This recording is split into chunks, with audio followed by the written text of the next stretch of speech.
up in your places, please.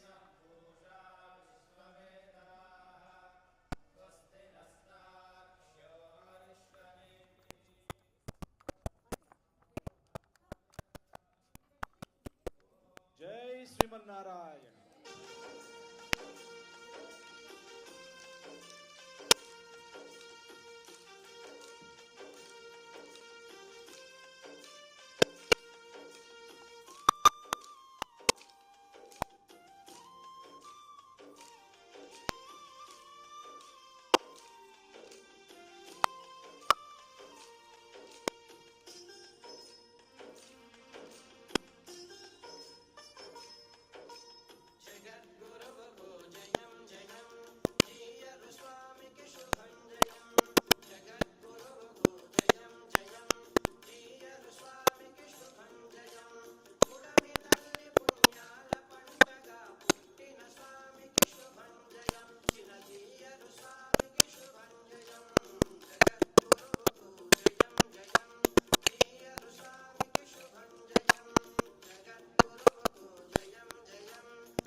Jai Sriman Narayana.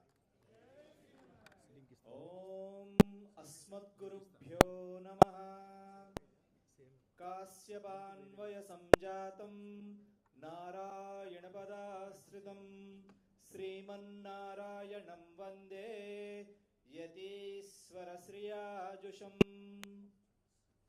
Humble pranams to our Swamiji. Namaskaram to everyone.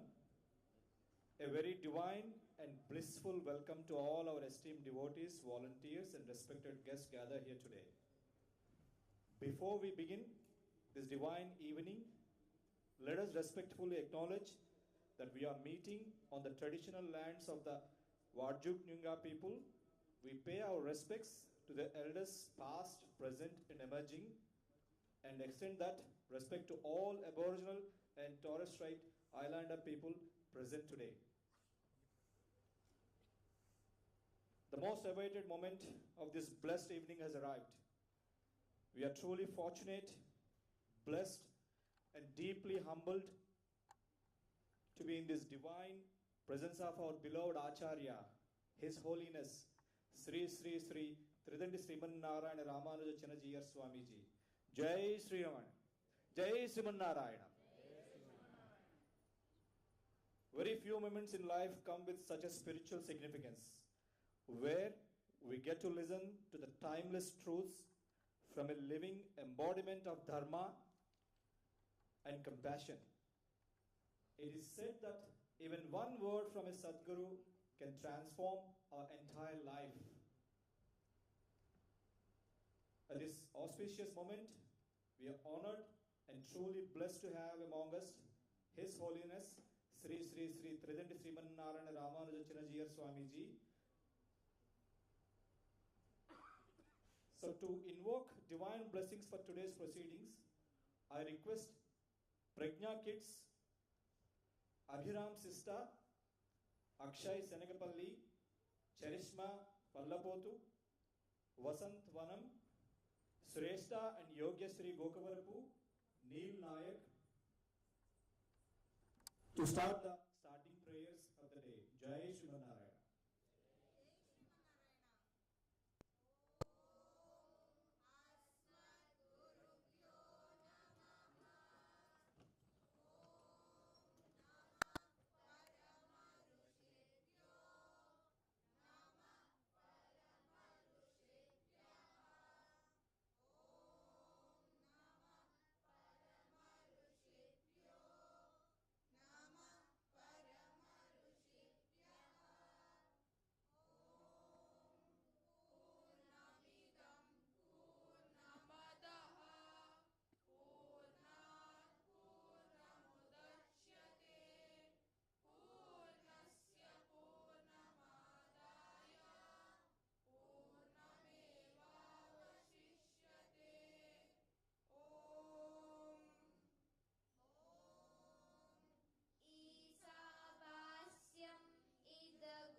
Sriman Narayana. Thank you all. The prayers have beautifully set a sacred tone for the rest of our program. Now let me take a moment to share an overview of what you can expect this evening. Today's gathering is a celebration of Dharma, Bhakti and service, dedicated to the vision of establishing a temple as a center for cultural and spiritual upliftment. We will be witnessing traditional cultural expressions, informative updates about the temple, divine guidance from our beloved Acharya, and heartfelt unity as we come together under the blessings of our Acharya. Now please enjoy a vibrant and devotional Kolatam performance by our enthusiastic Jet women volunteers. This energetic dance symbolizes rhythmic unity and a joy in spiritual expression. Please welcome all the volunteers, women volunteers, Jet volunteers to perform Kolatam performance. Thank you.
అదిగదిగో యతి రామానుజ శేఖరుడడుగో వైష్ణవ శంఖారావపు విష్ణు తేజమదిగో భరతావని భావలహరి జ్ఞానధ్వజమదిగో చెరగని చిరునవ్వుల శ్రీ భాష్యకారుడడుగో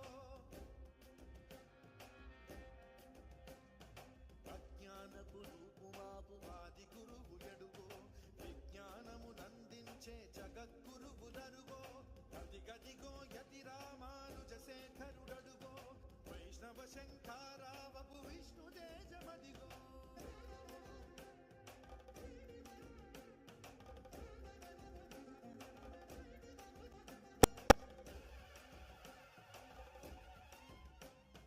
నిండుగా త్రిదండముతో నుదురు ఊర్ధ్వపుండ్రముతో కాషాయము దాల్చినట్టి కమలాక్షుని రూపంలో నిండుగా త్రిదండముతో నుదురు ఊర్ధ్వపుండ్రముతో కాషాయము దాల్చినట్టి కమలాక్షుని రూపంలో వైష్ణవ తత్వము చాటిన యోగీశ్వరుడడుగో రాముని బాటే తనదను రామానుజుడడుగో వైష్ణవ తత్వము చాటిన యోగీశ్వరుడడుగో రాముని బాటే తనదను రామానుజుడడుగో శ్రీరాముని బాటలో శ్రీ లక్ష్మణ స్వామిగా జయ జయ రామానుజ జయ హో జయ జయ రామానుజ జయ హో రామానుజ జయ జయ రామానుజ జయ హో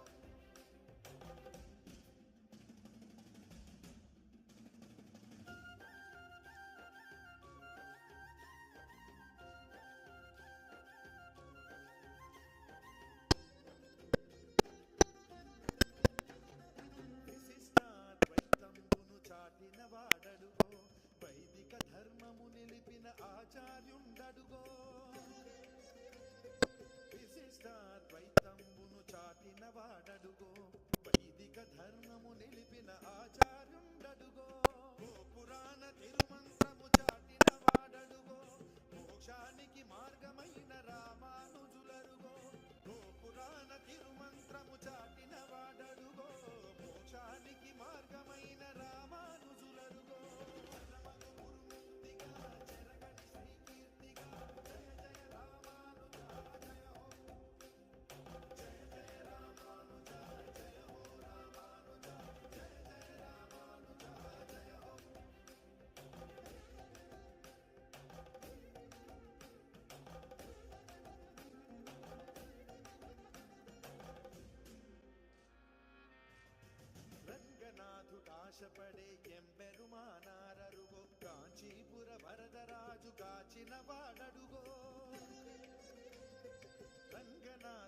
ఆశపడే ఎంబెరుమానారరుగో కాంచీపుర వరదరాజు కాచిన వాడడుగో వెంకటేశు శంకు చక్రంబుల దాటడుగో వెంకటనాథుని గురువగు రామానుజులరుగో వెంకటేశు శంకు చక్రంబుల దాటడుగో వెంకటనాథుని గురువగు రామానుజులరుగో భయనాయక మోక్షప్రదాయక జయ జయ రామానుజ జయ హో జయ జయ రామానుజ జయ హో రామానుజ జయ జయ రామానుజ జయ హో అదిగదిగో యతి రామానుజ శేఖరుడడుగో వైష్ణవ శంఖారావపు విష్ణు తేజమదిగో భరతావని భావలహరి జ్ఞాన ధ్వజమదిగో చెరగని చిరునవ్వుల శ్రీ భాష్యకారుడడుగో జయ జయ రామానుజ జయ హో రామానుజ జయ జయ రామానుజ జయ హో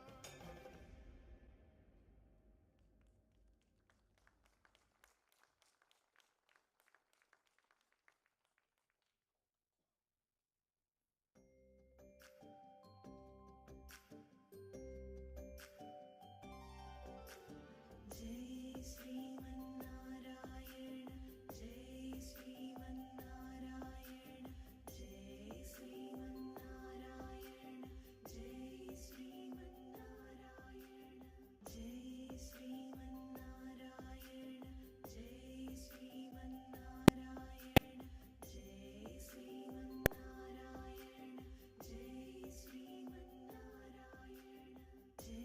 श्रीमन्नारायण जय श्रीमन्नारायण जय श्रीमन्नारायण जय श्रीमन्नारायण जय श्रीमन्नारायण जय Sriman Narayana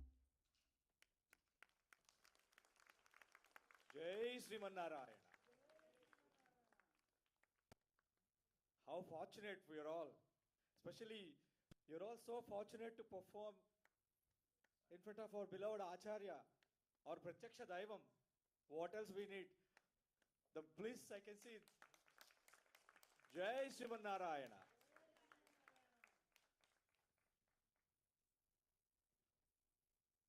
You all perform like once in a lifetime opportunity in front of our Acharya. Swami's Krupa. Jai Srimanarayana.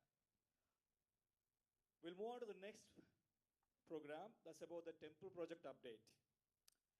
I now invite Sri Ravi Garu and Sri Satish Garu to kindly take over and guide us through the temple project with their presentation.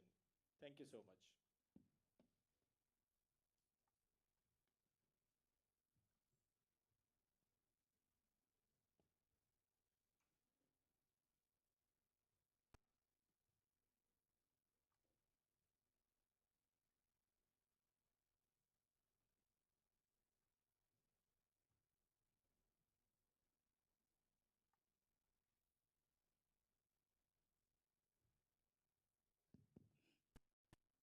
Jai Shrimanarayana. Good evening, everyone. I would like to begin by paying my respects to His Holiness Sri Sri Sri Tridandi Srimannarayana Ramanuja Chinna Jeeyar Swami Garu. And also like to acknowledge the traditional owners of the land which we meet today. And I would like to pay my respects to the elders past, present and emerging. Dear friends, families and all devotees, as you all know, Jet Sri Balaji Temple project is happening in Baldivis in an 18-acre tranquil land just off the Kwinana Freeway at 67 Foley Road in Baldivis. Most of you here are aware of the temple journey, status and what it looks like when it is fully completed. We would like to take this opportunity on this beautiful occasion to showcase the journey of Jet Sri Balaji Temple project through this 8-minute video, followed by a special glimpse into this morning's sacred Shilasanam or Bhumi Puja ceremony, and followed by which Sriman Raviji will explain us what the status of the temple project, where we are now, and how we all together can contribute to accomplish this divine project. Please pay attention and watch this video. Can I please request to play the 8-minute video followed by the Bhumi Puja video, please? Thank you.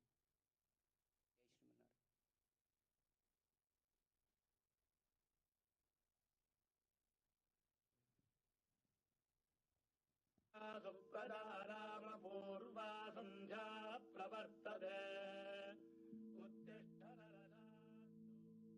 Hindu families in Perth, Western Australia, have built Hindu temples for their religious and cultural practices.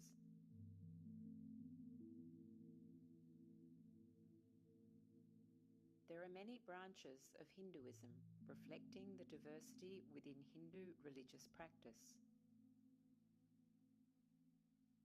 Despite this diversity, all Hindus have strong affinity towards Lord Balaji, also known as Lord Srinivasa, Lord Venkateshwara, or Lord of Seven Hills. Devotees in Perth are blessed to have a Lord Balaji temple soon. Lord Balaji's temple in India is in Tirumala, Tirupati. His temple there is one of the oldest and holiest, and is situated on 7 hills. Hindus from all over India visit this place every day for his worship.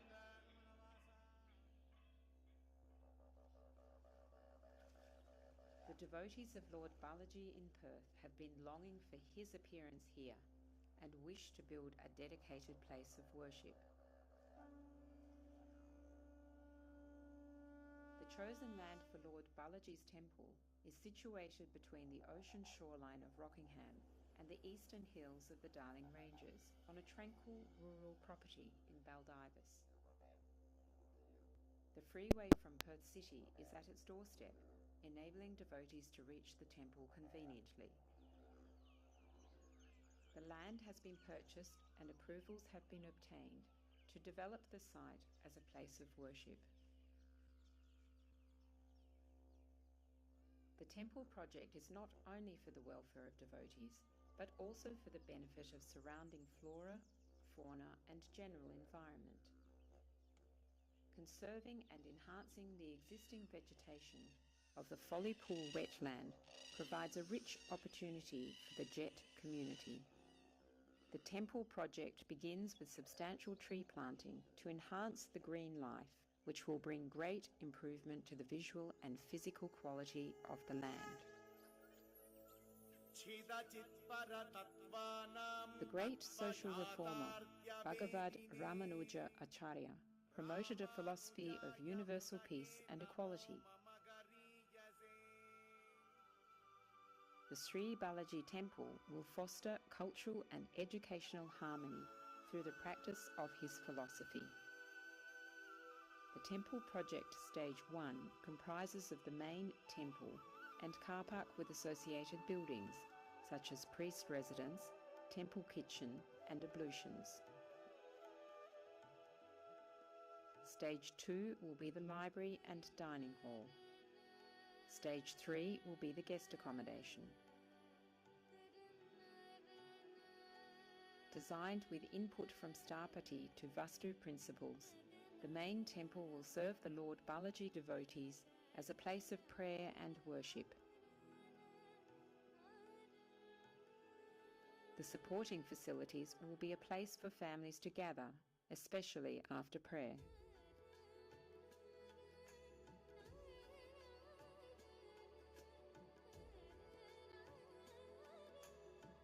With a Balaji temple located in Perth, the doors of wisdom and love that go beyond this body will be opened.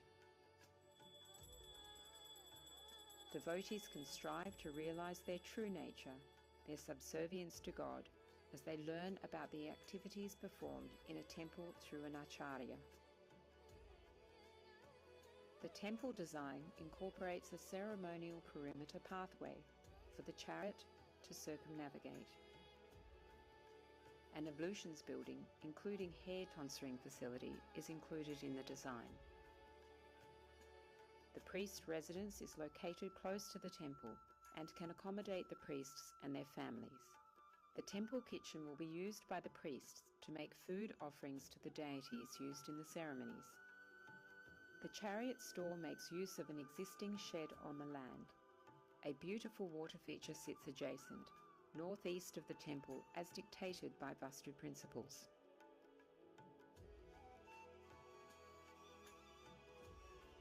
The Sri Balaji Temple is not merely a place of worship, but also a centre of excellence in promoting equality and harmony. The cafe-style dining hall will operate during lunch and dinner on Fridays and the weekend to serve those that wish to stay for a meal after attending worship. Food will be prepared in a quality commercial kitchen. Sharing joy and serving the needy will be the main activity at the temple. The library will be the source of knowledge that helps to maintain the wisdom given by ancestors and pass it on to future generations. It will be a place to hold spiritual texts and resources and to teach human value-based education classes to uphold the Vedic traditions. The rooms can be flexibly sized using room dividers, which allow spaces to be opened up for larger group learning. Yoga, dance and meditation classes will also be offered. Devotees can enhance their physical and mental fitness by participating in Lord Balaji services and also learning through the Prajna classes. The Sri Balaji Temple promotes time-tested values through the education of Prajna for juniors and seniors by giving the equal opportunity for everyone to realise their inner potential. Guest accommodation will be provided by way of a simple homestead, offering short-term stay for visiting religious speakers and overseas community members. His Holiness Sri Sri Sri Chinna Jeeyar Swamiji, an enlightened spiritual and humanitarian leader who promotes peace, harmony and equality in society, is the founder of Jeeyar Educational Trust, JET. Swamiji is the torchbearer for all the activities of the JET Sri Balaji Temple, following the principles: serve all beings as service to God, worship your own, and respect all.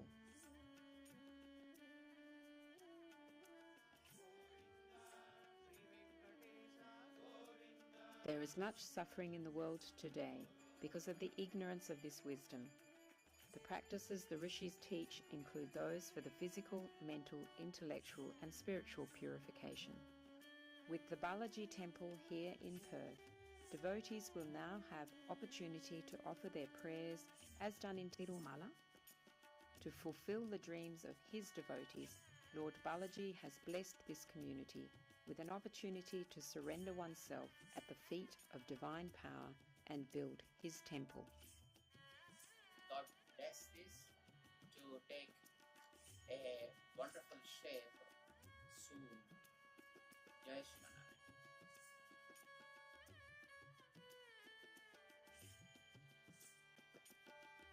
We invite you to participate in the Lord Balaji Temple project by means of financial donations, offering your skills and services in getting the project through the next stage of approvals, devoting time to assist with on-site maintenance and tree planting, setting up systems, databases and website, marketing, social media, fundraising, and many more. Please come and join us.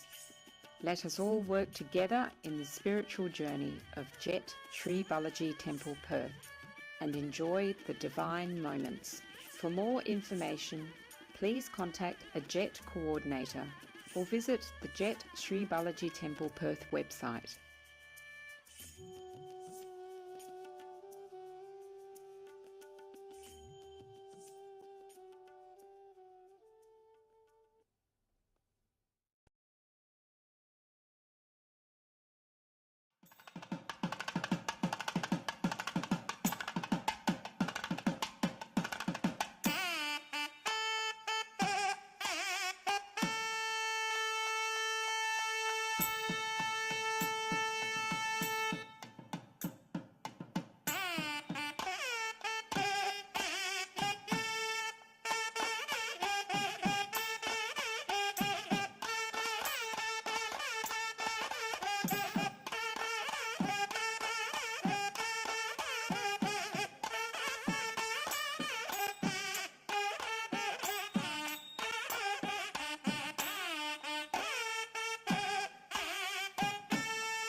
Jai Sriman Narayana.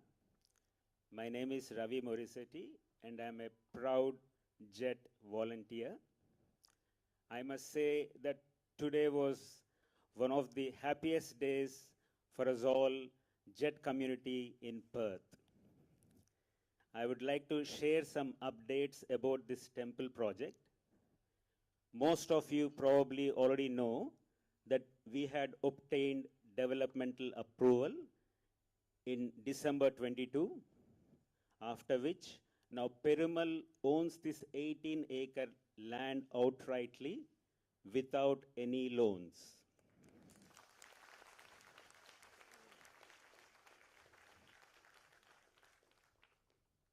Over the last 12 months, our JET volunteers have been working very hard to prepare all the required documents to obtain building permit.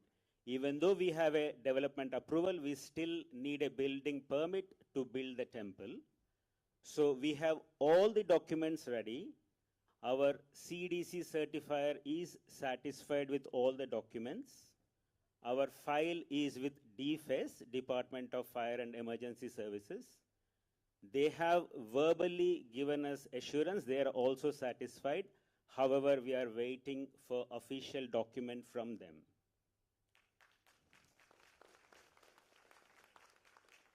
We also did the Bhumi Puja today. So the fun starts now.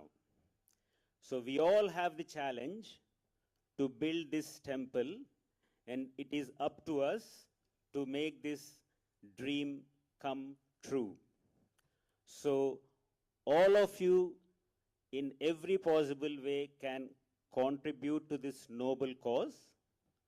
Like Swamiji said, this is a wonderful opportunity to purify our money into this noble cause.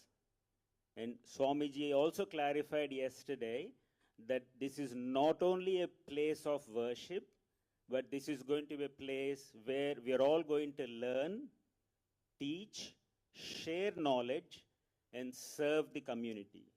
So we should all make use of this wonderful opportunity and please contribute in every possible way possible. So you can all be fundraising champions in the community. Not only that you can contribute, but we all want you to share this news with all your friends so they can also contribute to this wonderful cause. Jai Sriman Narayana.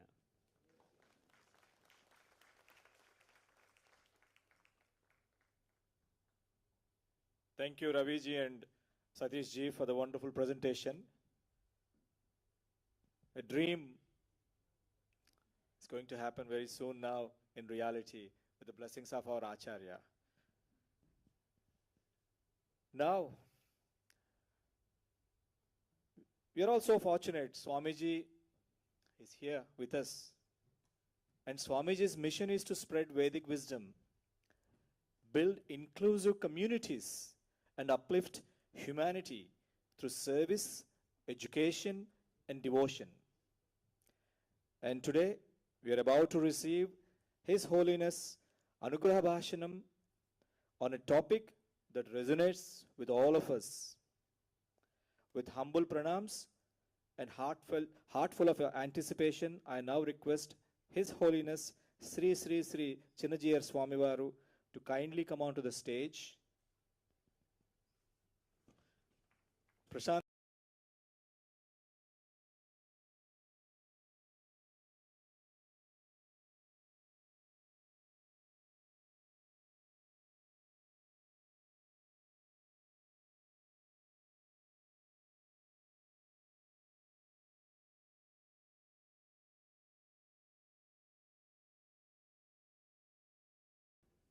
To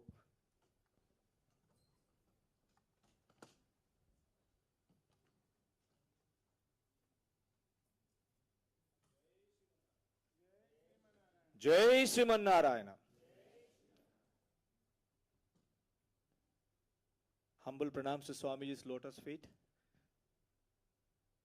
Now, we have a very special guest here, Sriman Sri Prasad Tapati Garu. we want to take a moment to honor and introduce an exceptional individual whose life and work are a profound blend of sacred tradition and visionary excellence, Sri Prasad Sthapati Garu, a master in the ancient science of temple architecture and sculpture. And Sthapati Garu studied at the renowned Sri Venkateswara Institute of Traditional Sculpture and Architecture under the TTD Devasthanams Tirupati. With decades of experience and dedication, he has played a key role in preserving and reviving the rich traditions of Shilpa Sastra across India and abroad. Among his many achievements, his most celebrated contribution is as the chief architect of the Sri Ramanuja Sahasrabdi project, where he meticulously designed the world's tallest sitting statue of Bhagavad Ramanujacharya, the magnificent Statue of Equality in Hyderabad, standing at 216 feet. Jai Sriman Narayana. This monumental Vigraham is not only an architectural marvel, but also a lasting symbol of spiritual and philosophical heritage. Sri Prasad Sthapati Garu's work is deeply rooted in the principles of Vastu and Agama Sastra, blending divine proportions with timeless devotion. He is also a compassionate researcher and a collector of ancient Shilpa Sastra manuscripts, constantly enriching his craft and inspiring future generations. In addition to his work on the Statue of Equality, he has also contributed to other historic projects such as the Statue of Oneness, a 108 feet statue of Adi Shankaracharya in Madhya Pradesh, the Swarnagiri project. Most of us know Sri Venkateswara Swami Devasthanam at Manepalli Hills, Bhuvanagiri Temple. We are truly blessed and honored to have Sri Prasad Sthapati Garu with us today. It is with great joy that we share he will serve as the Chief Sthapati for the upcoming Sri Balaji Temple in Perth. Jai Sriman Narayana. I request Sriman Kambala Garu to present a bouquet on behalf of Jet Australia Foundation to Sthapati ji. And my humble request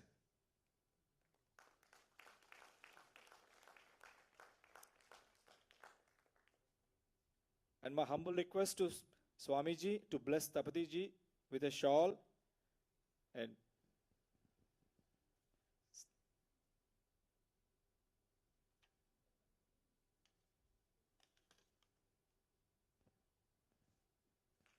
Jai Sriman Narayana.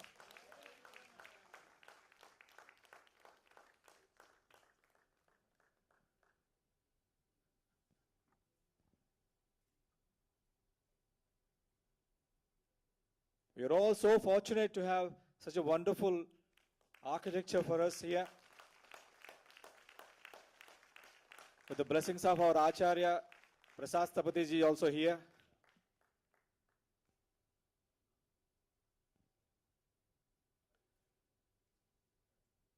Jai Sriman Narayana.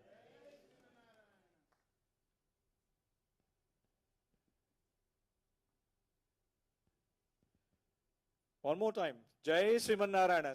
Swamiji blessed our Sthapati ji means like, yes, our project is on already and we can definitely expect miracles with blessings of our Acharya. What a divine and unforgettable experience, for sure. The moment you all been eagerly waiting for, with utmost humility, we now request His Holiness to bless us all with his Anugraha Bhashanam on the most relevant and inspiring topic, Dharma in daily life. Let us all listen with open hearts and minds to the divine wisdom that will guide us in our daily lives.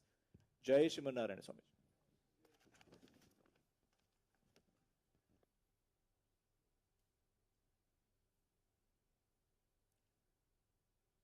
आपदामपहर्तारं दातारं सर्वसम्पदां लोकाभिरामं श्रीरामं भूयो भूयो Namami.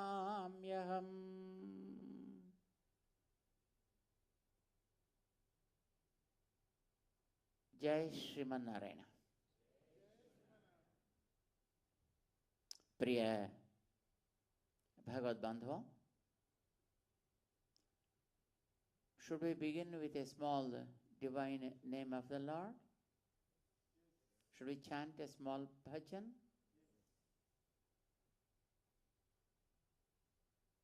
Jai Sriman Narayana, Jai Sriman Narayana.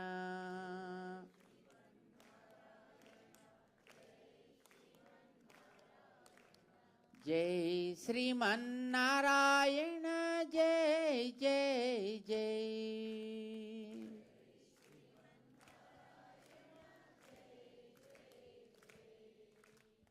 Jai Sriman Narayana, Jai Sriman Narayana.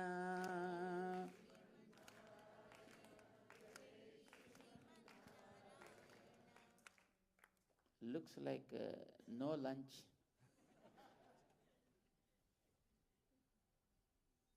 Jai Sriman Narayana, Jai Jai Jai.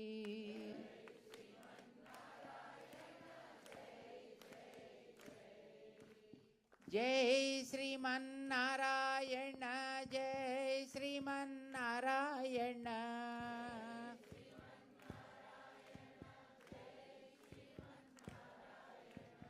Jai Sriman Narayana, Jai Sriman Narayana.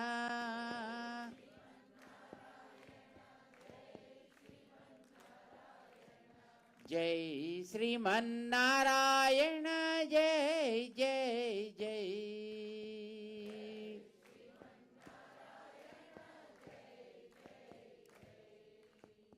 Jai Sriman Narayana, Jai Sriman Narayana.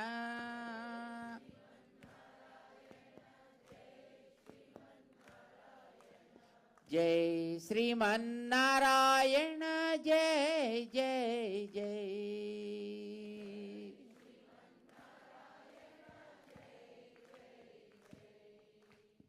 Jai Sriman Narayana, Jai Sriman Narayana.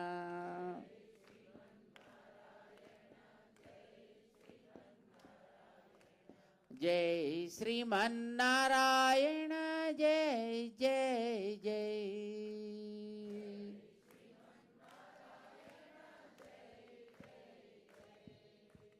Jai Sriman Narayana, Jai Jai Jai.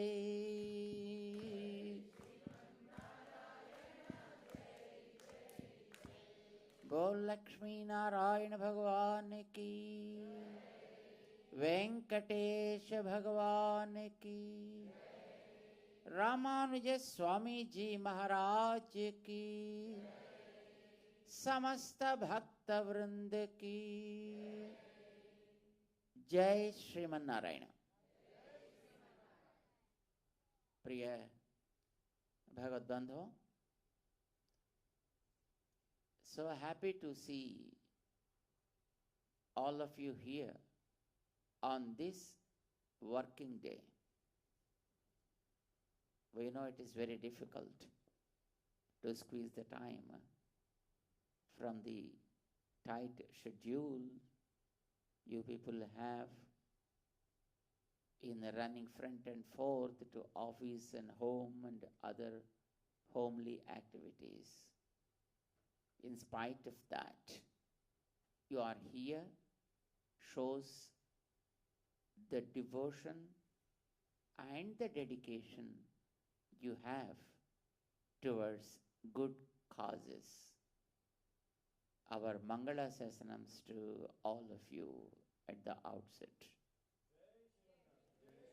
And we are pretty much delighted with a wonderful Kolatam presented by the great ladies of this community.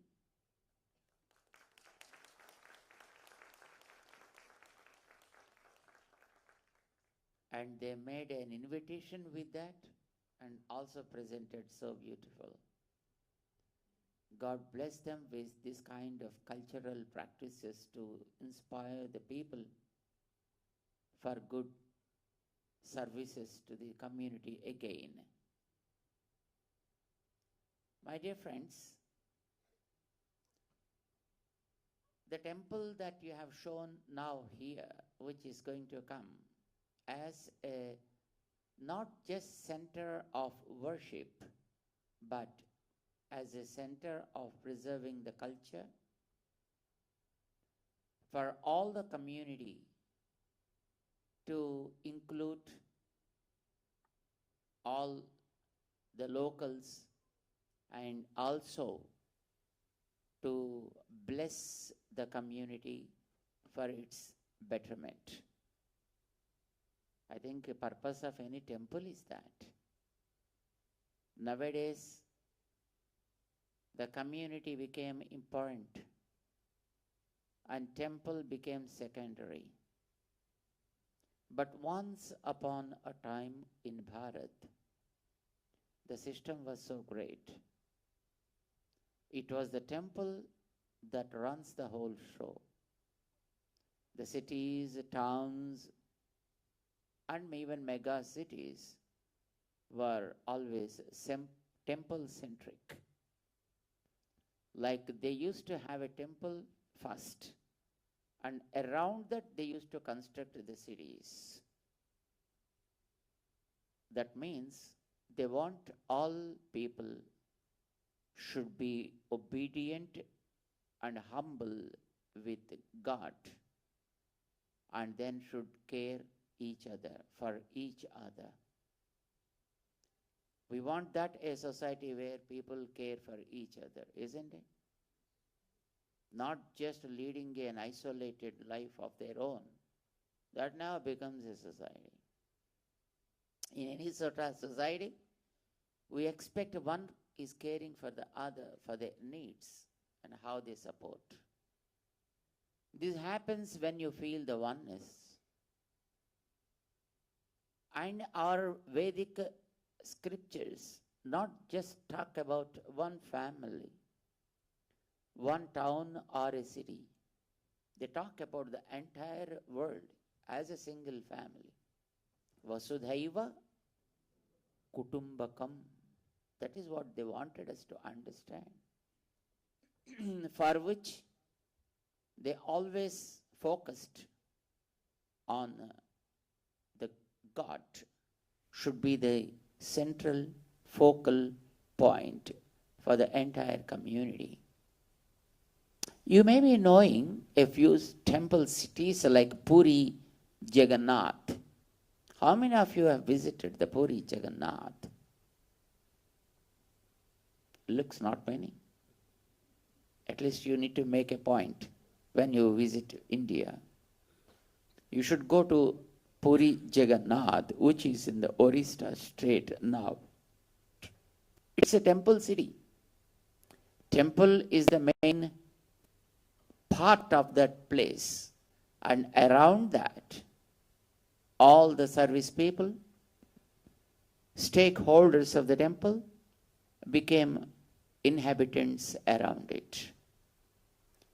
How many of you know about Madras, Chennai? Chennai, right? Even that was a temple city. There was the Parthasarathi temple, which is what we call as Triple Cane. And there is another place called Mylapore, the Adikesava Swami.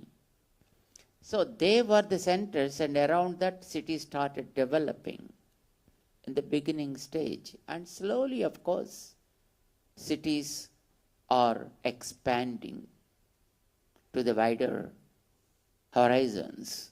That is okay. How many of you know about the Rome?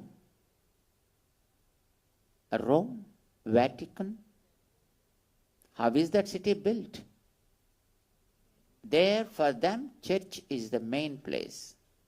And around that, anything connected to that became the city. Actually, that was the system in Bharat, which was, of course, taken by people.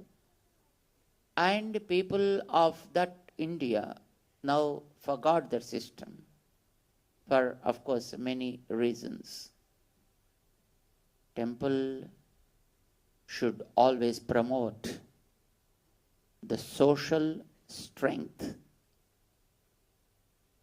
taking into fold all walks of life that are depending upon the temple. This was actually envisioned by the great Acharya Ramanuja 1,000 years before and made the system like that, as just I mentioned. It was always a temple that plays a main role. Around it, the city forms. If you know Sri Rangam, how many of you are aware of Sri Rangam? Okay. There it is a temple, which is important. And again, around that there are 7 streets formed, one after the other. And in each of those places, then people decide to take care of the temple, to serve the temple, and so on. Ramanujacharya Swami, in his time, he found that the interest of the temple services was only vested in one section of the society. Only priestly people used to take care of all activities of the temple. And he thought that never becomes a healthy society if it goes like that. All sections must become a part of the temple services. He proved himself that whatever he says is implemented. Probably for him it took almost 40 years. And later he started implementing the system, started from Sri Rangam. You know how he did it? He segregated all sorts of services related to the temple into 20 sections. There he made 10 as 2 segments. And 110 dedicated to the priestly people, take care of all services related to you. Like cooking the prasadams, bringing water, and preparing the inside activities of the sanctum sanctorum, pujas, etc. They were given to the priestly people. But rest of the 10, he said, should be distributed to all sections of the society, and we have to include everybody in those services. 10. That means he reserved those services for common people. How much reservation? 50% reservation. 50% reservation, he said, in those days. And those services are like fishermen, also part of the temple service. People who dance, also part of the temple services. Who make different, what you call that, Veshadharana. They decorate them in different forms and they entertain people. That is another type of service. Making pots, making metallic things like blacksmith, jewelry, goldsmith, chariots like wooden things, carpenters, plumbers. All walks of life, they made a part of the temple services, because it is a temple on which the entire society was depending. But how they are made a part, that is more interesting thing. In making them as a part, it's not just giving a job for them to do in the temple. It's like, imagine if there are potters. What is the duty of the potter? To make pots. what type of pots and for what purpose it's in the temple.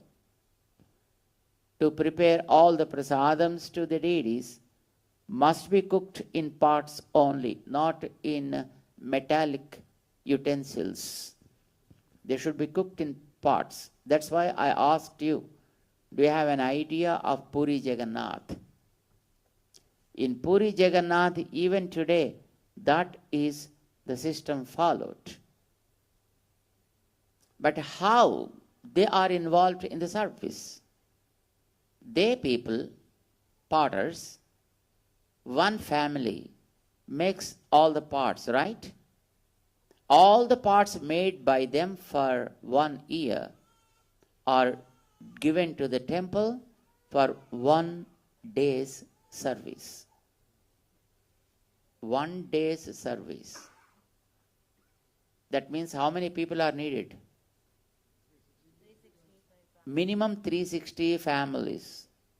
But if some family is ill, somebody has to be, replacing there. A stepney must be there. So there are some more people, extras, were given that responsibility by giving them a piece of land. Like for each family, take 50 acres of land, agriculture land, till the land, grow food, take care of the family, but serve here in the temple. Land given to how many families now? For 360 minimum. Maybe there are spares 20 or 40, 400.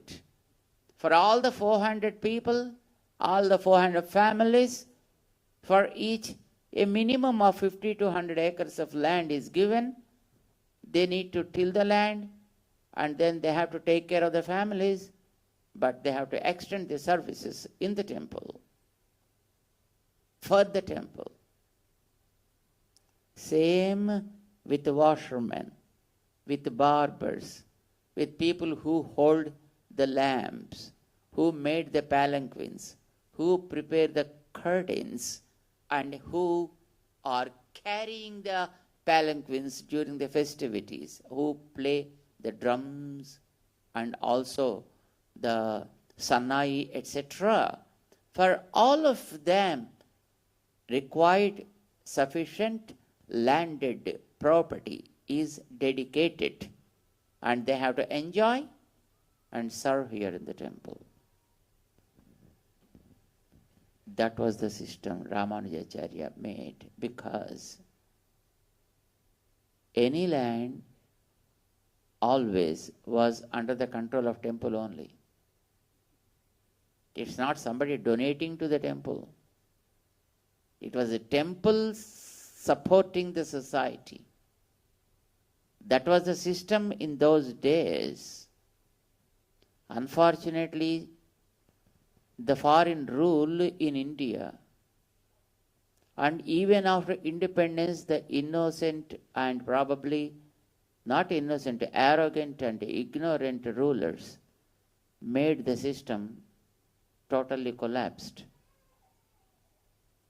And so many the people who are probably in the politics, they take away the land, and even the people in the society, they occupy the lands and they grab the properties of the temple, and they start, making the things on their own. So many factors, I say. These are just a few examples for you to understand. But all the temple things, all the lands of the cities and towns were belonging to only temple. Everything was under temple's control. And temple used to take care of the society. All the skills, teaching was done through the temples. Everything was done under the, even medicine, medical practitioners were also taking care of the society under the temple umbrella. It is, for what reason it is? It's so simple. When you are before God, you become so humble. you become truthful, you become genuine. If you just lead your life for your own sake, you become arrogant, dominating. God makes you like that. That was the system that was prevailing in those days. And Ramanujacharya Swami, 1,000 years before, he institutionalized that system perfectly. Very nice thing it is. And all the arts were maintained by the temples. So, here, yesterday, we happened to see the projects done by our Perth chapter,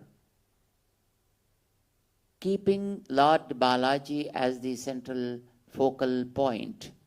They are extending wonderful services to the community, even to the local people, by supporting them with the food, with a kind of health care, blood donations. So many activities they are conducting, and the culture they are trying to preserve and promoting the service activities in the community. So I appreciate and offer Mangala Sastranams to all the team members here who are trying to make a temple as a center for learning and serving the community. It's not just, doing pujas, collecting tickets and giving prasadam and sending. That may be a part of the whole. It's only a leaf of the tree. But you should not miss the whole tree. That is the society for which it should serve. I am very happy for that. And in fact, that is what we call Dharma. Today they asked me to speak about Dharma in a daily life. It's a very difficult thing. Is it difficult or easy? It's easy. If you understand, it's easy. If you do not understand, it's difficult. I'll tell you one thing. During 1996, there was a cyclone in East Godavari district. How many of you belong to East Godavari? A few. Good. There was a cyclone in November of 96. And our organization, our volunteers, reached those places on the very next day of November 7th. And then gave them some kind of food, dresses, and whatever the things that are needed, they gave them. And after some time, say about 1 week or so, we went round and visited those places. Many people came to us and said, Swamiji, we are getting a lot of food, so many dresses, and other things are being given. But Rama Mandirs, which supported us, they also were ruined, totally pulled down. Nobody's talking about it. So many people from government and even the foreign organizations are coming to these places to visit, and they are promising to construct houses to us. But it is okay. We are farmers, we are fishermen, and all downtrodden people as just labor, working as daily coolies. When the cyclone happened during the midnight, it took one turn and reversed again. But when the first turn it took, then all their homes, which are just a thatched roof, were fallen down. They went to the Ram Mandirs, which are semi-RCC constructions. So they took shelter in those Rama mandirs.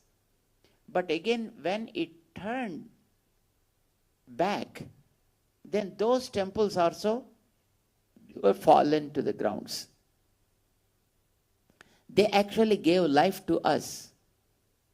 We want them to be reconstructed, but nobody is talking about those temples.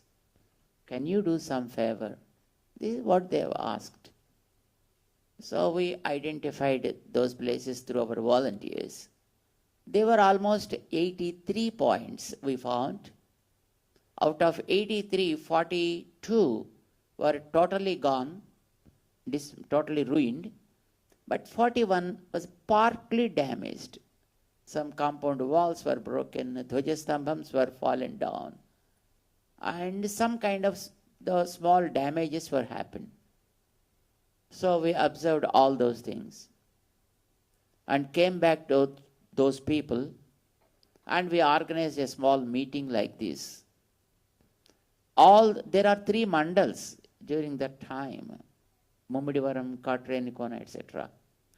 So those people came, the heads of the villages, and they were sitting. Swamiji, we want some support from you people in making these temples for us. I asked them, do you have something so that you can do something to us and we do something to you? It's a reciprocal, right? Always. You do something, I do something for you. And they said, Swamiji, are you kidding? We lost everything. Nothing is there for us. How can we do something to you? We said, it's not like that. Whatever you are able to do, that only we ask from you. Is it okay? Yes, Swamiji. Do you have the habit? What is this?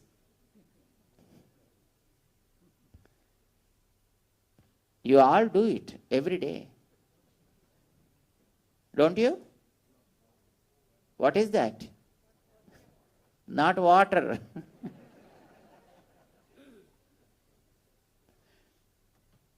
Do you have the habit of consuming alcohol? We asked them. They said, of course. We are labor. We are common people. We go on the sea for fishing activities, and we do. Okay. Is there a day where you stop it? They said, yes, Swami. On Saturday, we don't. We don't consume alcohol, nor we eat meat. They said so. And also on Sivaratris, we don't. On Sri Ramanavami Day, we don't. I said, so great. You are able to live without that even for that day. Right? It's okay. During the week, you are giving up one day with that, right? So, can you stop for another day for me? Rest of the days you normally eat and drink, right? Can you stop for one more day for me? They said, please give us some time, Swamiji. It was in the morning time we sat down with them and they said, please give us some time till evening. We go discuss with our people and come back. Evening again they got back to us. There was a discussion. And they said, Swamiji, okay, we are ready to give up another day also, if you make our temples, And are you sure that you are able to do that? Then they said, Swamiji, among us, there are 2 people in a village, the fishermen villages. One is called Pedda Kapu. Another one is called Chinna Kapu. Pedda Kapu is big caretaker. Chinna Kapu is a small caretaker. Whatever the caretaker says, everybody should follow. No court, no police needed there. Whatever the Pedda Kapu says, it is a fiat for them. So we sincerely do that, Swamiji, when we say a word. And if we do not follow that, we'll be sent out of the village, excommunicated. So we do that. Then I said, it's okay. You tell Swamiji what day we should give up. Anyway, you are stopping on Saturday, right? That is for Lord Venkateshwara. For Hanuman, you give another day. That is on Tuesday. Are you ready? They all said, yes, we are ready. When there was a prohibition for alcoholic things, the business was flourishing like anything. They are normal days. You understand what I mean? But when they took the name of God, voluntarily they stopped that drinking for one day. Do you understand the power of God? Not power of God. Power of God thought. The thought itself is so powerful that made those lay people, laymen, to give up their habit of drinking and eating the non-veg food for one day. The governmental orders of prohibition could not do anything. There was a lot of business happening, what they call is, what they call it? The black market or something like that. It was happening so well, flourishing, people are making much business. But the thought of God made them stop it and to be on the right path. Now, you have to tell me, what is that controls the emotions of the man? What is that controls the families of the society? What is that controls the system of the world? Not with a stick in the hand, not with a gun in the hand, not with a sword holding there, but with a kind of concern and with a kind of devotion and love. What is that brings man from evil habits? It's God. Yes? So, making God as the central point of the society, if you become God-centric rather than egocentric, I think your life becomes more meaningful and you will be able to take care of the society in a better way in extending your services to the society. Yes or no? What do you say? Yes. I saw many volunteers yesterday who are involved in temple services here. All they have their own families. All they have their own duties in the offices and businesses. And all they have children to take care. But all they are sparing their wonderful time for the sake of community on the name of God in one way or the other. And not only just one service, each person is taking 4 or 5 roles for different services. Yesterday I saw the same person stands with one service, and after some time the same person stands with the other service, and the same guy stands with the third service. I saw how many activities you guys are doing.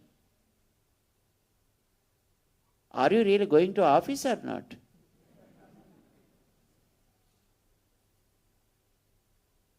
It shows the devotion. It shows the dedication. It talks about the commitment they have when they take the name of God. Isn't it? That is what makes man more outwards. Right? We want such a kind of things to come into the society.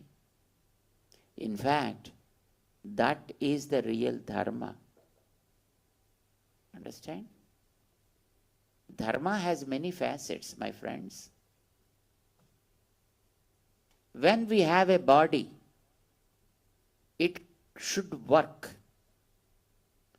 It cannot be idle even for a fraction of a second, right? Nahi kaschit kshanamapi jatu tishtati akarba krit. What Lord Krishna says in Bhagavad Gita, and it's so true. Can any one of you can stay without any function even for a moment? You can raise the hand. Without any moment. Can you stay even for a fraction of a second? Even while sleeping also, you are doing something. You know, there is a funny story for Bhagavatam. There was a great sage who thought that if I speak something, it may happen. So let me not speak anything and let me sit down in the tapas and just I become inward. I become an introvert so that nothing will happen, no damage will be caused. And then he sat down in the tapas. His name was Semika. It was then, because he was silent and he was closing his own eyes and just not moving, that became a big issue. That became a big point for the king of the place to get upset with the sage and dropped a snake in his neck. I think many of you may be knowing the story of Srimad Bhagavat. The king's name was Parikshit. Parikshit came into the forest. He wanted to just, came on a small purpose. But he came away from his teams and somehow missed the route. And he landed in the ashram of a great sage, Semika. And he was so hungry because it was summer afternoon. So he was so thirsty. He wanted to eat and drink something, but nobody was there around. He was very much tired. And when he looked around, moving here and there, he found an ashramam, and there a sage was doing an tapas. With a lot of hope, he went there. Who was he? The king of the country. When he comes, how people receive him. But nobody was there in the ashram. And it was so silent. Even the sage also was not at all standing up and showing his respect to the king. And he went there to the king and asked, "Hey, please give me some water. I'm thirsty.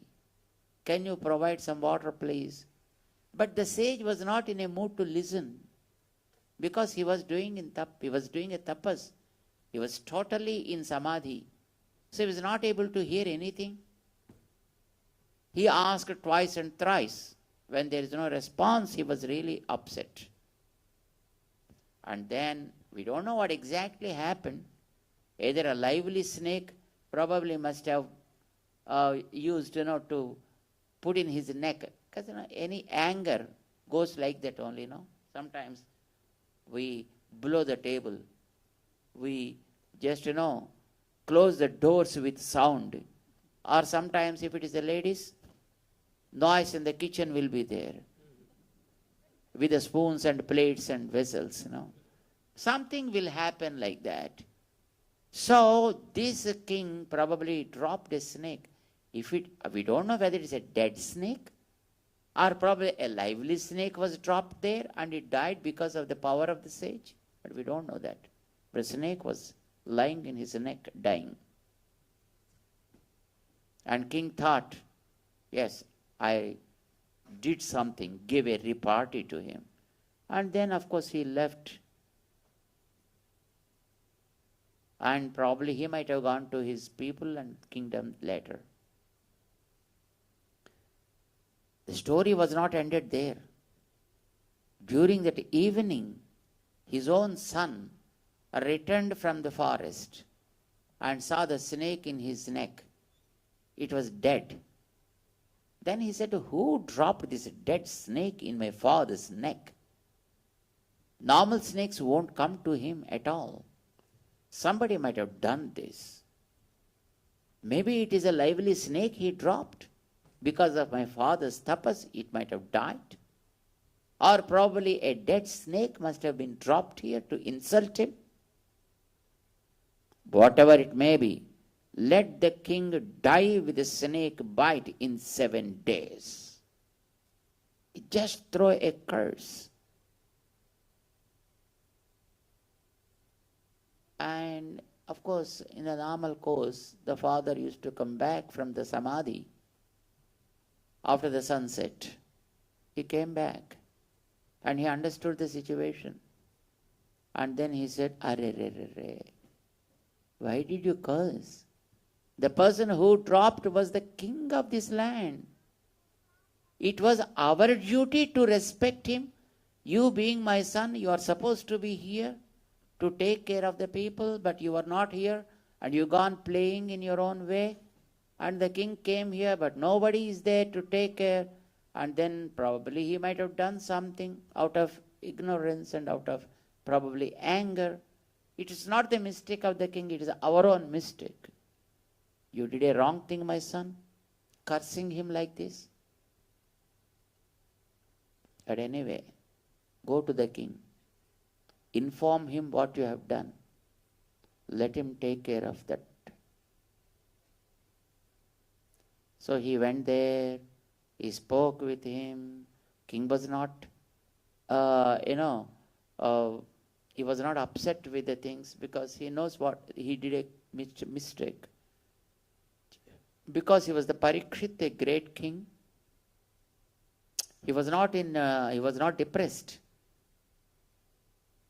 And he invited all the great people, scholars of the day, and asked them, I have only 7 days time. Please, tell me what the best thing I can do during this small period of time. Anyway, I am going to leave this body. It was then the great sage Sukha came there and preached him Bhagavatam. And that is the story part. But my point is, even not doing anything leads to so many things. We think that we are not doing anything, but we keep on doing every moment. While you are sleeping also, you are doing something, right?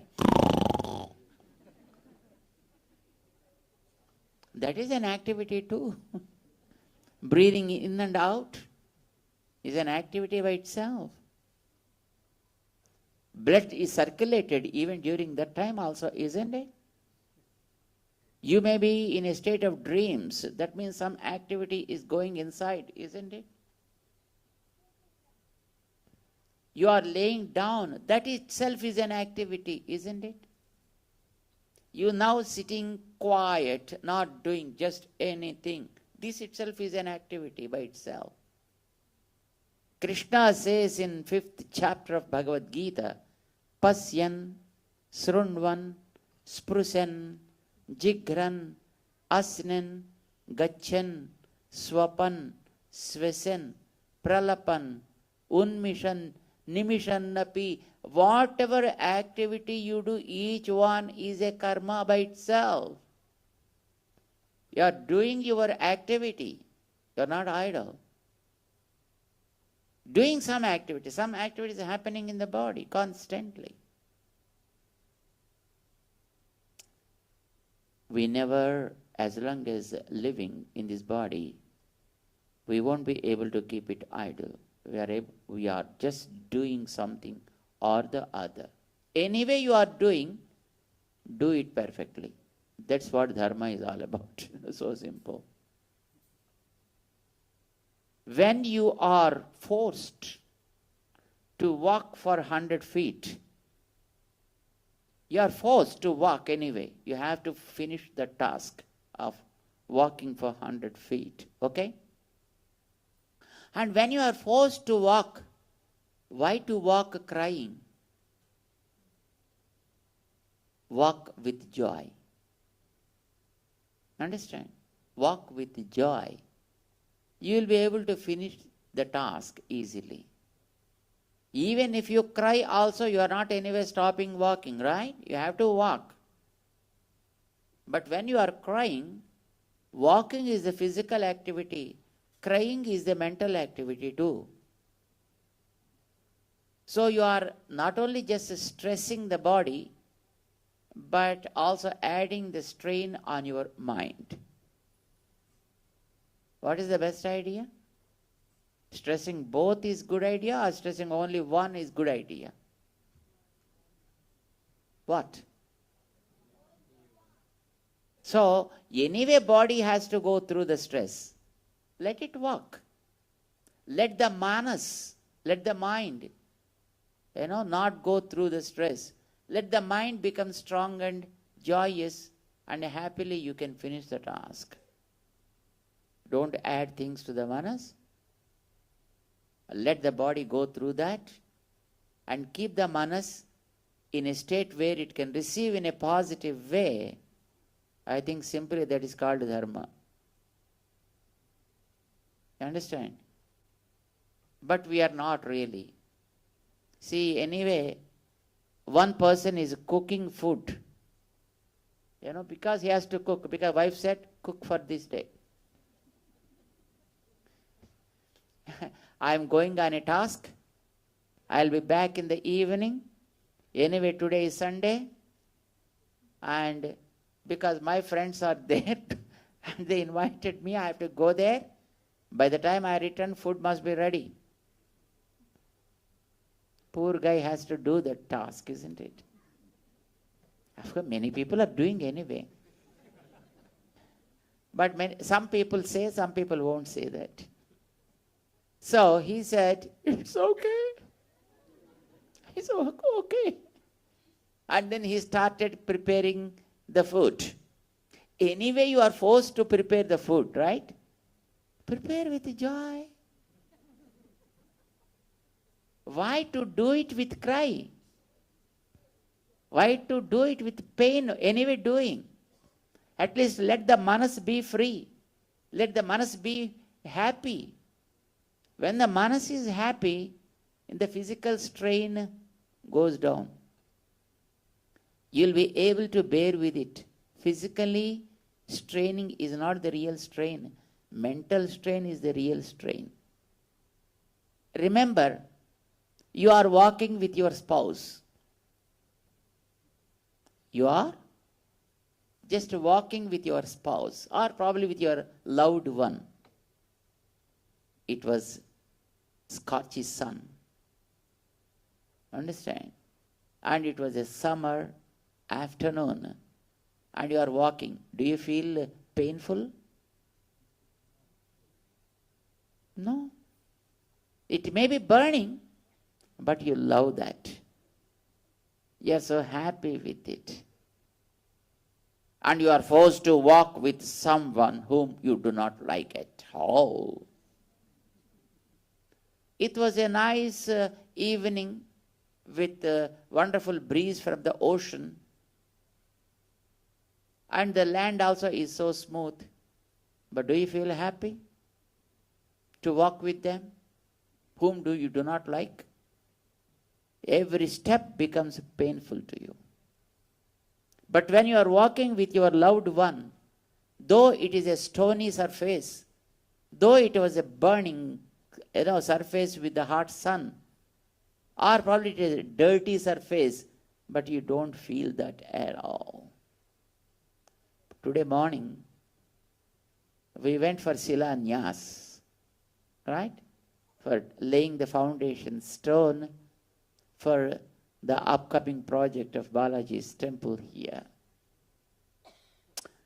I saw that soil. It was so sandy and also black, right? Just like some kind of ash. But all of you just getting into and dropping something there and making a round parikrama and coming out.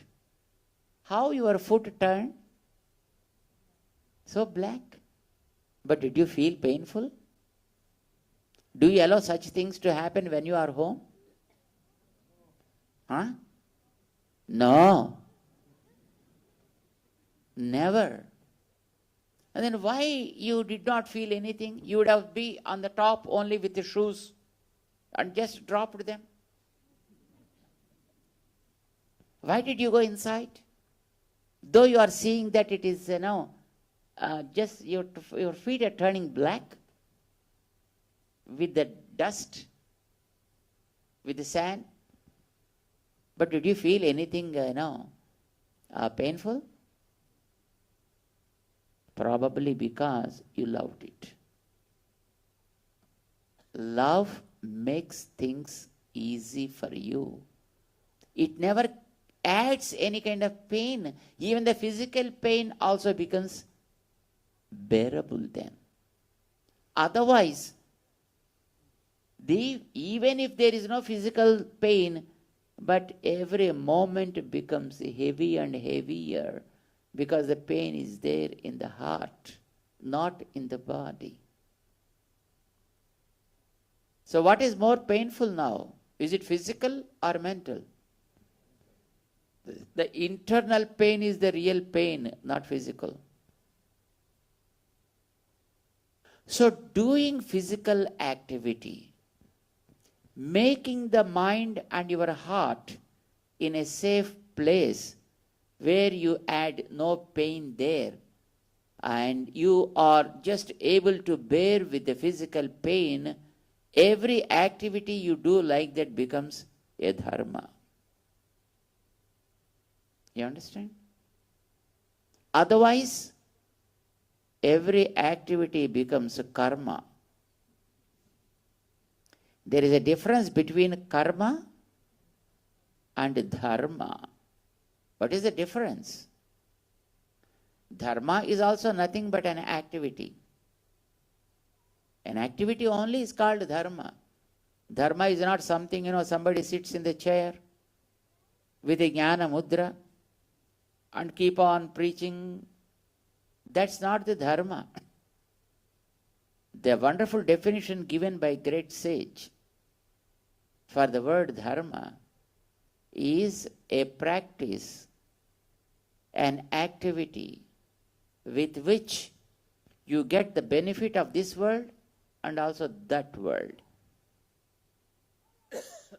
That is called dharma. Yataha abhyudaya nisreyasa siddhihi sadharmaha, with which activity you gain the benefit of this world, that means the society, and also with the same activity you get the benefit of the other worlds as well. Such a kind of practice is called dharma. Abhyudayam is what you are able to see. Nisreyasam is what you cannot see, but it is for the good, a better goal. That's called nisreyasa. Both should be achieved with a single action, with an activity. Such an activity is called dharma. Basically, that is what we call dharma. So now what is dharma then? There were many questions to people. Is it possible to practice dharma in these days, in the 21st century? Is it possible to practice dharma in this country, which is far from the Bharat? Is it possible to practice dharma in the age of where it's only always speed, speed, speed. Isn't it? Don't you have all these kind of questions? Is it possible in this kind of environment? Can we practice any kind of dharma? The answer is so simple. You can always practice. You can practice it everywhere. If you know what it is. All that you need to know, you need to understand that. Is it possible in daily life? Actually, that is our topic, it seems. Is it possible in practice in daily life? Yeah, it can. It's possible. What did I say so far to you with regard to the Dharma? Having God as a central point. Isn't it? Is it possible for you? Tell me, how much time are you able to give for God on a daily basis? Be sincere before answering. Be truthful to yourself. How much time really you are able to give for God?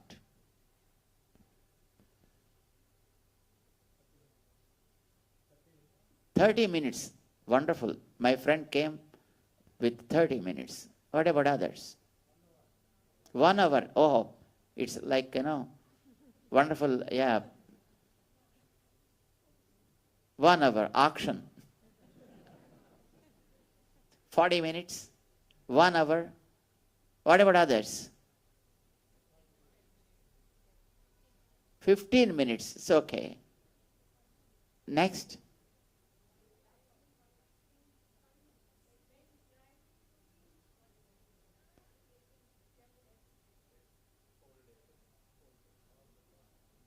My friends,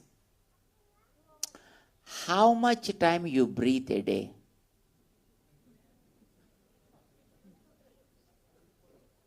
Huh? Breathe 40 minutes. Breathe for 1 hour. Is it not enough? Yes or no? No? Why?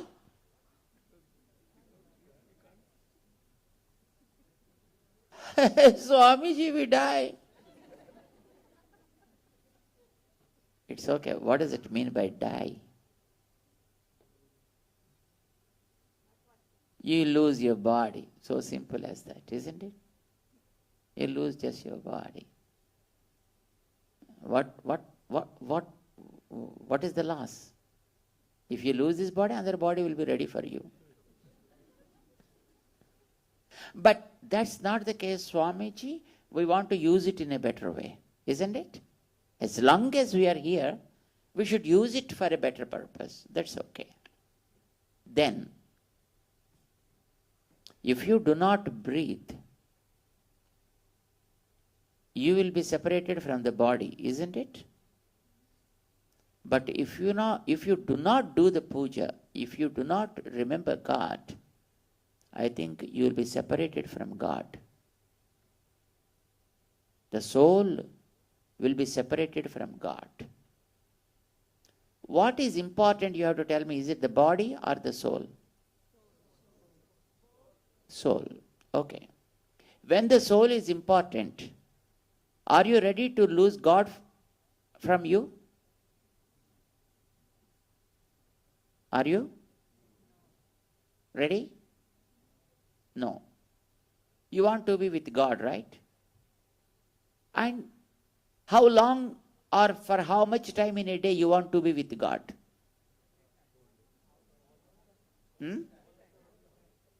Whole time. So if it is whole time, then you should be always thinking of God. Because that is more important than breathing, taking care of the body, taking care of the heart and mind, soul, I think is very important, isn't it? You want to spare 24 hours for breathing, taking care of the body. and you are very generous in giving 40 minutes a day or 15 minutes a day to take care of the soul, that is thinking of God. Is it a wise act? Yes or no? Should I tell you the technique as how you can remember God constantly? How many of you are interested? In knowing the technique, you can maintain the connectivity with 24 hours with God. You can do the puja all the 24 hours. How many of you are interested? What about the fees? I give you the solution within no time, but fees. Anything given without fees will not carry any value. What should be the fees then? Taking care of our project.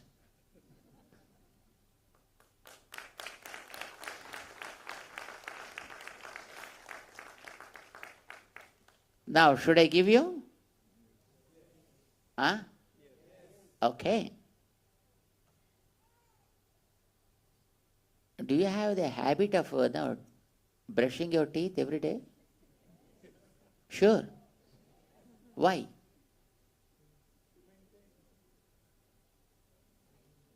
Why? So that there won't be any foul smell. Right? Don't do that like that. Don't do it like that. Do you have the habit of taking snanam at least once a day? Yes? Why? Why? Because somebody should sit next to you.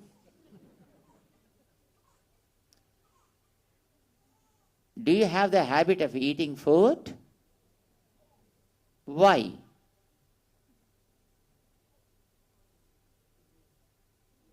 Hello? Why?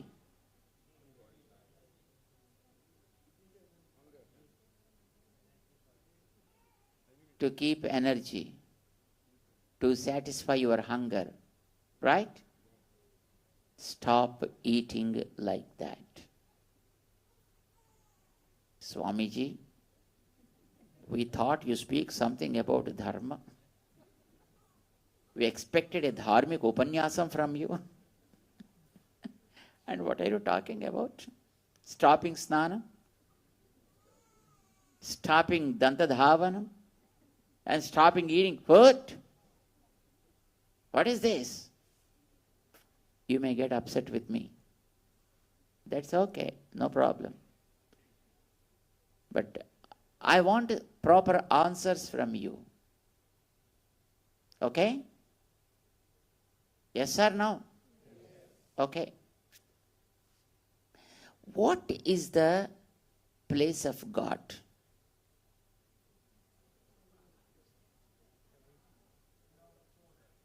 Where is God? Everywhere, right? And though God is everywhere, but where do you feel God? In your heart. Yes? How many of you feeling God's presence in you?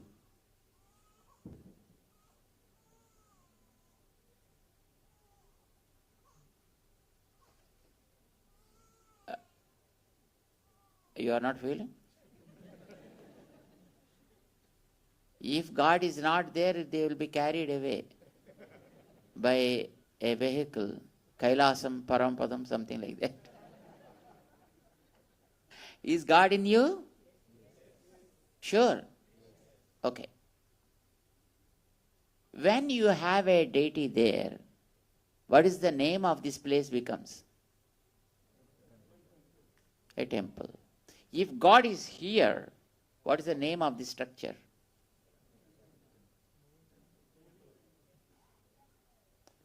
Is that temple great or is this temple great?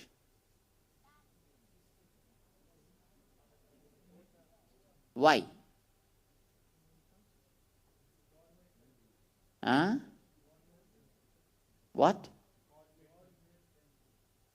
Not God-made temple. You don't know who made it.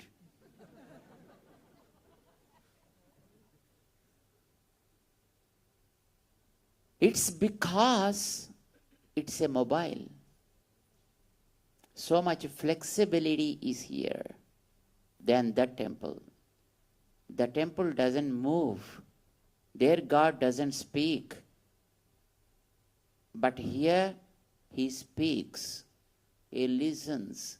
He does several activities and the whole temple moves. Who are you all? Huh? You are all mobile temples. You don't know how great you are. You are all mobile temples, my friends. If you realize. Unfortunately, many of us are not realizing the fact that God is here. And then we are throwing everything into this, making it a big garbage. Making it a red garbage box where anything can be dropped. And many people are making it a mobile cemetery, throwing some bodies also into this. Yes or no? But are you a temple or not? You are really a mobile temple. If you understand this, if you realize this, and if you know that that inner power God is taking care of this soul inside, that's you, and also the temple, how great it would be. How pure this would be. And now, by this kind of realization that God is the driver inside, and you are the traveler, and this is the chariot. This is a chariot, and you are the traveler, but He is the driver from behind. And if you know that, every moment is He who is leading you, your life. And for this, He provided so many facilities like a mouth, a nose, eyes, ears, and so much. This is an entry point. This is a gateway to the temple. This is another gateway to the temple. This is another gateway to the temple. This is another gateway to the temple. Yes or no? And if you understand this, you have to keep the entry door so clean and neat, right? To keep the entry clean, you just clean it with a brush, paste, etc. And if you understand it really, you can decorate that gate. Then you can apply something. It's not a problem then. Otherwise, it becomes a decoration to a corpse. And if you understand that He's here, and this is a temple, keep the temple always beautiful and neat, then take bath. Taking bath is to keep the temple clean, always in good condition. So, if you want, you can add some perfume to the water and then take the bath. Make it always good and clean. And then you have realized, decorate the temple as you have decorating the hall here. Decorate the temple with wonderful clothes, with matching dresses. And when you realized that he is here, anything you are dropping, not just to satisfy your hunger, it is to offer something to him. Just then you can drop it. Whenever he wants, you can drop it, no problem. Not necessarily it is only official times too. Even if you have madhya paniyams also, you are offering to him only. Don't think that I am eating. Think that I am just offering to him. And then you offer to him. Swamiji, can we conduct any marriages? You need to, because when you are conducting this, you need some kind of support. The persons with you are to support that activity of taking care of God within. Can we get children, please? You can. But remember, getting children is not as the result of the lust that you face, but getting the children is to continue the practice you are conducting as hires. You are doing something good that must be carried on.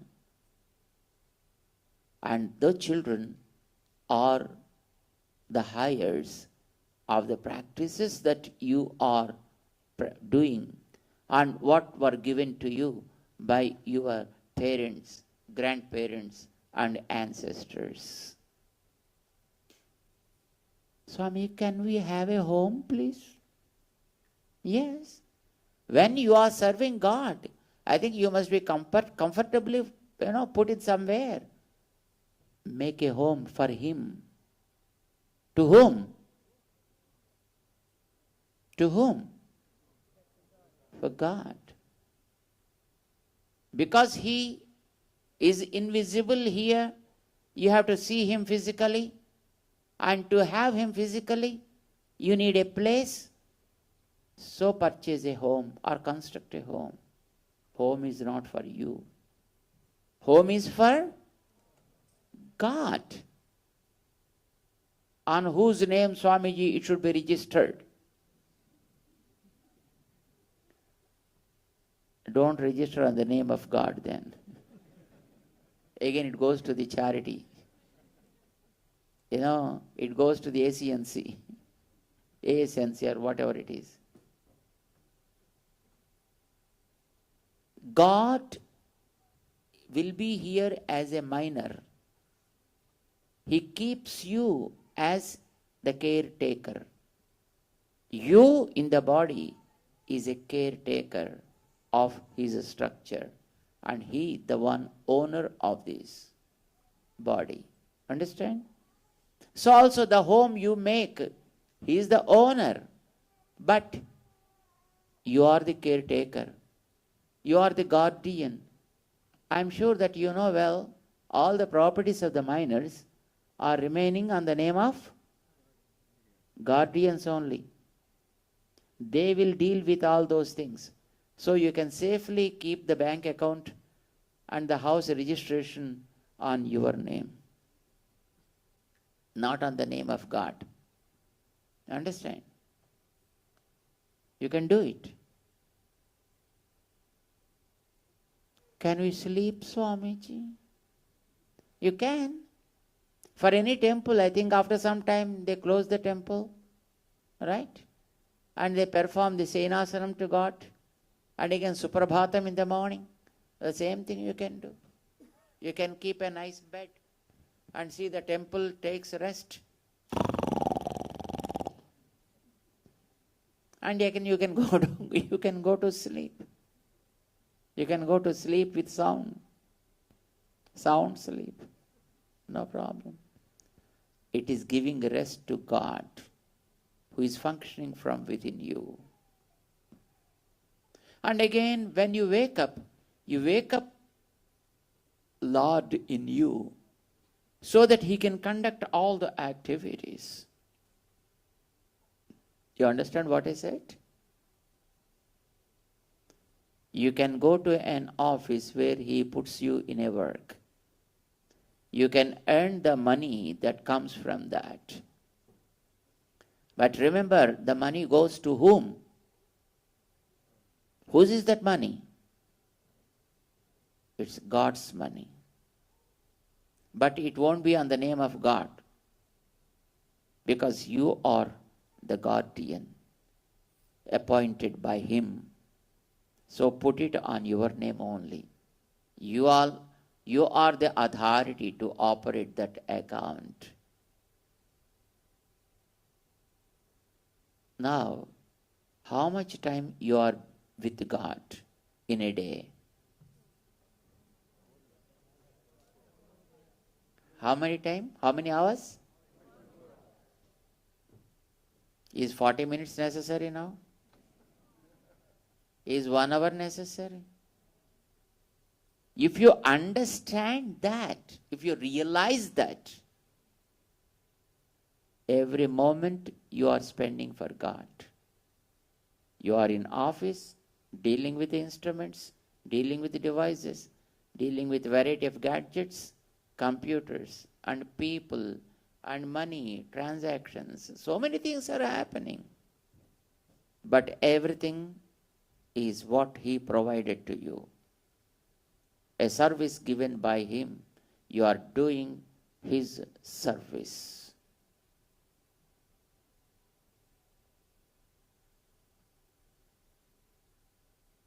How much time you are sparing with God then? All through the day, 360 days of the year, you are just with God. But how can we prevail with that thought? As long as we are here in this hall, it's okay. The moment we go out, the moment we stand up, then we set the clothes, slowly it also goes out. But how can we make it strongly fixed, engraved in our thoughts? That is a charging place to the cell phone. You understand? What do you do with your cell phone when you work with it for some time? You recharge. Where do we recharge this cell phone when we are just using this? That's a deity. Whether it is in your home or collectively in a temple, it's a recharging place for these cell phones. Very powerful cell phones. How long do you do it? It depends. In olden days, we used to recharge for hours. Nowadays, it's just for 5 minutes. If you recharge, you can use it for 4 hours or 5 hours. Yes or no? So the place, what you call the deity, the temple, is a place where you can recharge this thought of doing things. When you are with a thought of that, I am the boss of the home, and these are my people, and I am the dictator, and everybody should follow me, then everything becomes a chaos. But when you understand that every action of this body becomes His service, and whatever is provided to me all around is what He made these things to happen around me, and He put me as a service holder, then automatically your activities, your actions become dharmic activities. Otherwise, it is a karma you are rendering. Karma is an action. Dharma is also an action. But when you do it as a duty with pain, that becomes a karma. But when you do it as His service, who is behind you, who is driving you, and who is taking care of you, and the same one, not only just in me, He is in that, with him, with her, with everybody, is the same one, right? How many gods are there? How many gods? God will be always one. God should be always one. There won't be many gods.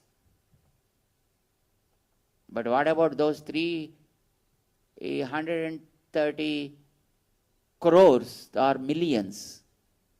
Who are those guys? Devatas. They are the administrative people of God. You understand? See, the country head will be one, but he must be having, thousands of people and hundreds and thousands of people working for him on the name of government, isn't it? Same with God also. God is always one. That is the great Lord Narayana. And under him there are 33 crores, 330 millions work dedicatedly for him, called Devatas. They are Devatas and his God. And the same God is all pervasive, and he is within you and me and within everybody. Can I quarrel then with you? My hand will never quarrel with the other hand. One leg will never quarrel with the other leg. Have you ever seen that happening? One cell of my body doesn't quarrel with the other cell of the body. If it happens, it's called autoimmune system. Yes, autoimmune, not system, it's a disease. One cell in the same body will never quarrel with the other, but all they go in tune to each other. Collectively they work. How many cells you have in your body? Trillions. More or less 66 trillions of cells in each body. But none of them will fight with others. If at all there is a fighting, it's called dis-ease. Or else cancer. That never happens. It should not happen, for God's sake. So also when the whole world is the place for him to control, and he is within me, and the same one is within you, can I just cheat you? Can I quarrel with you? If we really have this kind of thought in us, I think that itself makes every one of us to like each other, to work for each other, to make one feel happy always. If we know this, if we remember this, if we keep up the thought always active. To keep this thought active, only we do the puja. Do morning for some time and let the thought becomes active, and then use it for some time till evening, and again evening just again recharge for a few moments, and again next morning recharge for a few moments, and keep on using. Any activity you do becomes then dharma. Otherwise it is a karma. Now you have to tell me, is practicing dharma is a timely basis you have to do, or it's a way of living? That is what we are. That is what the Veda talked about. That's what the Upanishads say to us. That's what great people practiced, and that was recorded by the sages of that day as the history. Either it is for Rama or for Krishna. And if the system is not followed, they became asuras. They became rakshasas. Whoever followed the system, they are called, people to follow by others as an examples. Why do we take Rama as an example? Said that he is the walking Dharma. Ramo Vigrahavan Dharmaha, it is said. Why do we take him as an example? Because he lived a life like this.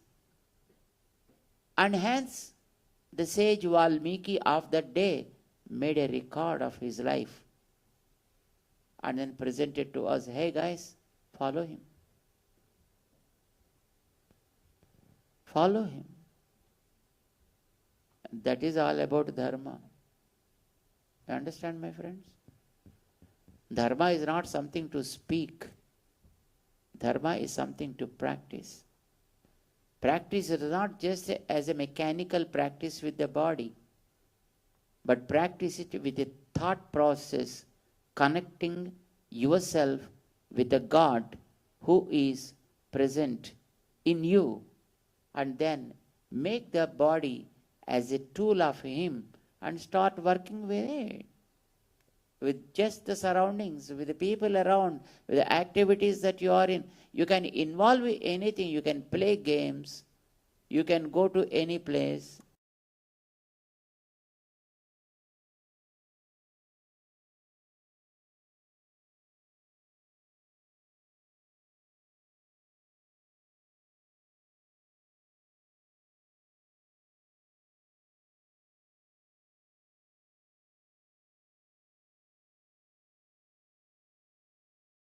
As his humble servant, as a devotee.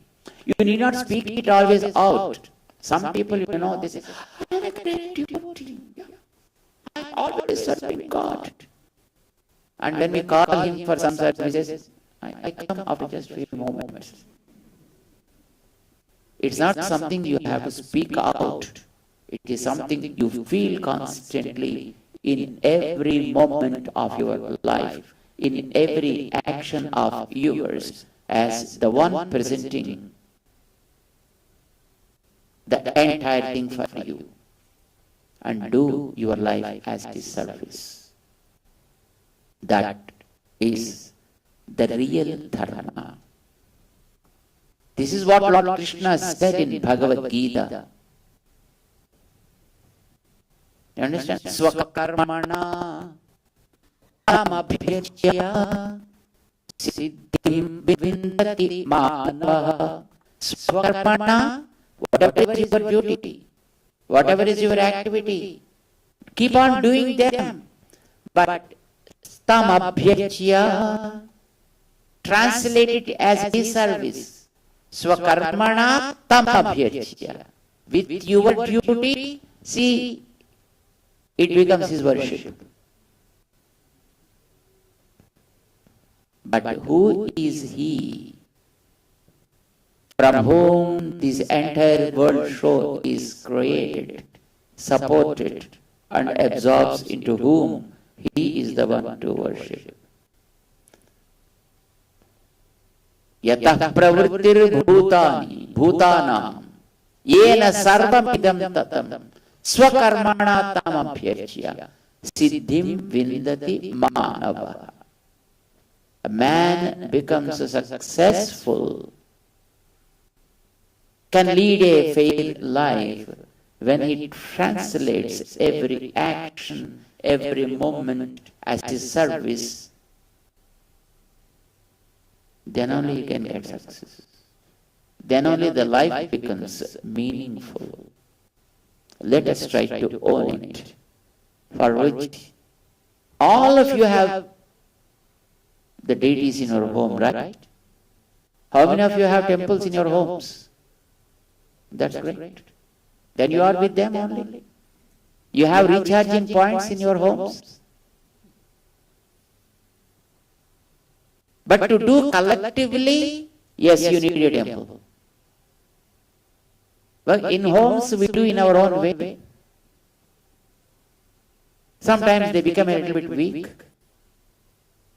But when there is a collective center, there you can charge it very fast. The temple is for that purpose, to make our lives dharmic, to keep ourselves as a single family, and to keep every action a divine, every moment as his service. Then, as I gave you an example of the fishermen, though they are habituated to drink and eat every time, but when they took the name of God, they were able to just spare one day. Such people, you are educated people, right? When we realize this, I think we can make not just one day a week, we can make the whole week, the whole month, the whole year, the whole life as his service. That's what our slogan says there. What is the slogan? Serve all beings as, not ease, as service to God. Serve all beings is service to God means you can just give him up and engage 100% yourself, with the society. But that's not the case. Some people just sit down in the temple all through the day and just hugging God, thinking that they are great devotees.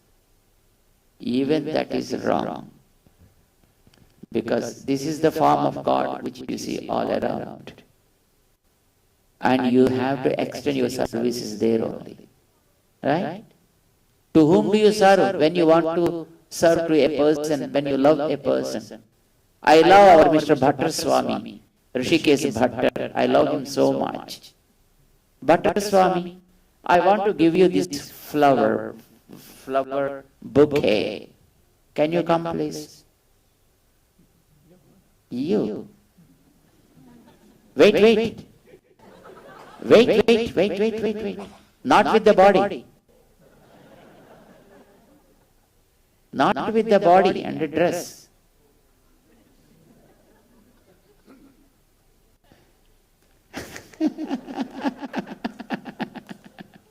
Look, if you're really interested and love a person, you don't love the soul. You love the soul through the body only. Is it right or wrong? Have you ever loved a soul? Picking it up, picking up that soul from the body? You never ever do that. You show your concern through the body only.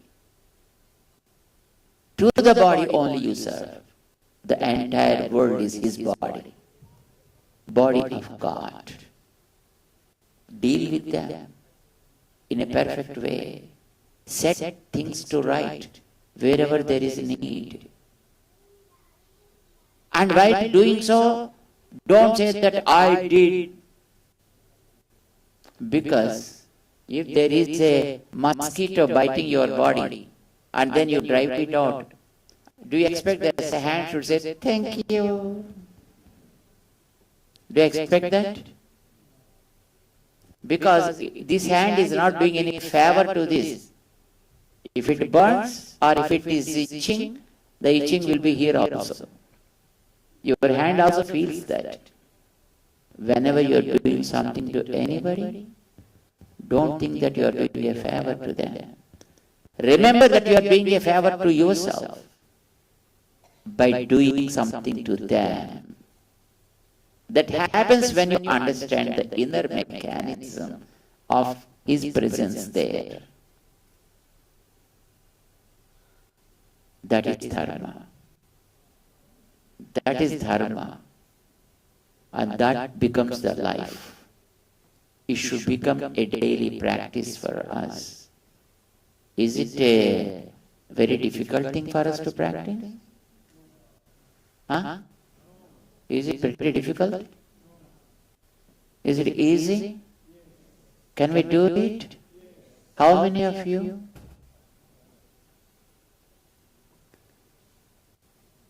And what about the feast?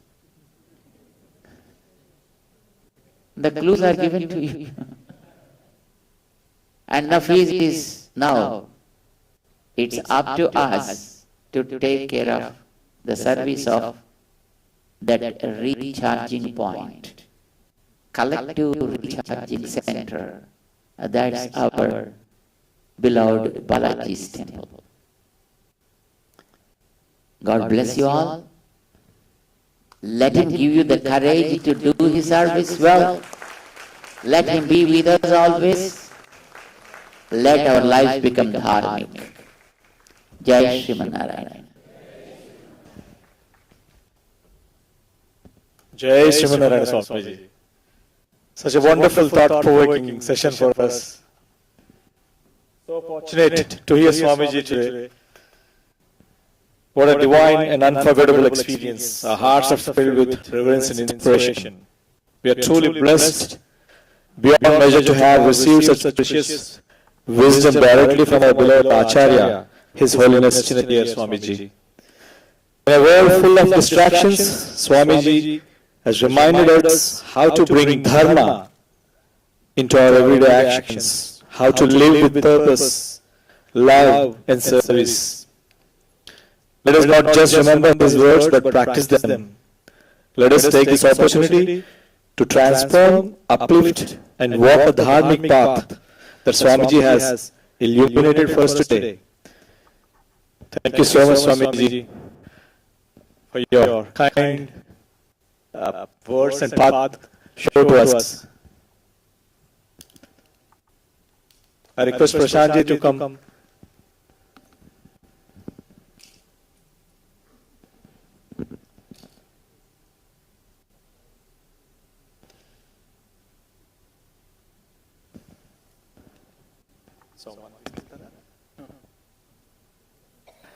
Prashantji to accompany Swamiji to the Vidhi Graham.